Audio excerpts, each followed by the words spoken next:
La verdadera historia geofísica de la Tierra. De Pangea a la actualidad, pero con más exactitud. El nivel del mar en el pasado era mucho más alto, 2 kilómetros más en todo el mundo, se ha venido evaporando y se sigue evaporando.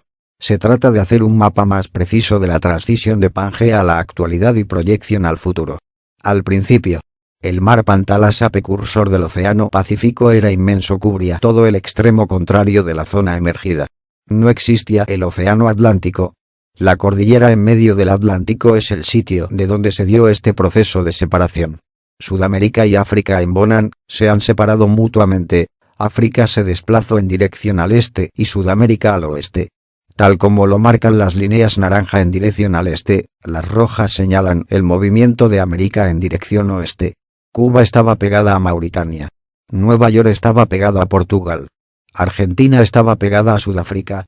La India estaba al este frente a África, transitó al norte y chocó con Eurasia, formando los Himalayas, que se formaron producto del choque mucho después. El Sahara y Arabia estaban bajo el agua, eso al secarse dejó por millones de años el lago Chad, que después ya se secó por completo. Egipto estaba bajo el agua. Arabia en la remota prehistoria estaba bajo el agua. El Sahara tuvo periodos de océano y verdes muy antiguos al principio de la Tierra, proceso precursor del desierto del Sahara. El océano prehistórico euroasiático. Rusia, Mongolia y China estaban bajo el agua, toda Eurasia, ese océano que se ha ido secando, los restos de eso.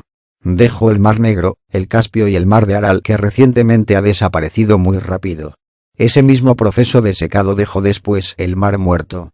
Por otra parte, en Norteamérica, en la zona del Cañón del Colorado había un mar prehistórico, que se salió y dejó erosión y salinas. Yucatán estaba bajo el agua y emergió. El mar del centro de México se secó y dejó innumerables salinas y lagos. Chapala, Texcoco aún hace 600 años era grande. Sudamérica se recorrió la costa hacia el oeste y se secó la costa a lo largo de millones de años. El lago Titicaca es un remanente del proceso de secado de la costa de oeste de Sudamérica. Otros lagos en zonas cercanas se secaron por completo dejando grandes salinas. El Mediterráneo se secó muchísimo, dejando kilómetros de espesor de sal, y luego el Atlántico se metió y volvió a inundar la zona. Tuvo periodos oscilantes en que subía y bajaba el nivel hasta que se rompió la cordillera y barrera de Gibraltar, la cual dejó el nivel parejo y junto con el océano Atlántico. La presencia de los seres humanos es muy reciente respecto de la historia geofísica de la Tierra. En términos del tiempo de existencia de la Tierra, el hombre apareció apenas ayer, unos cuantos miles de años respecto de muchos millones en la prehistoria. 1. Es palpable establecer que zonas de la Tierra fueron fondos marinos que emergieron. 2. Establecer qué zonas se hundieron en el océano. 3. ¿Qué zonas se inundaron? Mediterráneo. Australia estaba bajo el agua, casi todo. Tuvo periodos verdes, luego emergió y se secó. Australia se separó de la Antártica.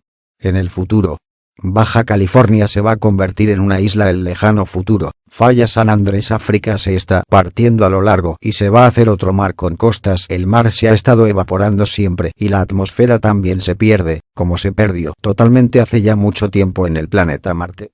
La Tierra también en el futuro va a terminar por perder los océanos y la atmósfera por completo.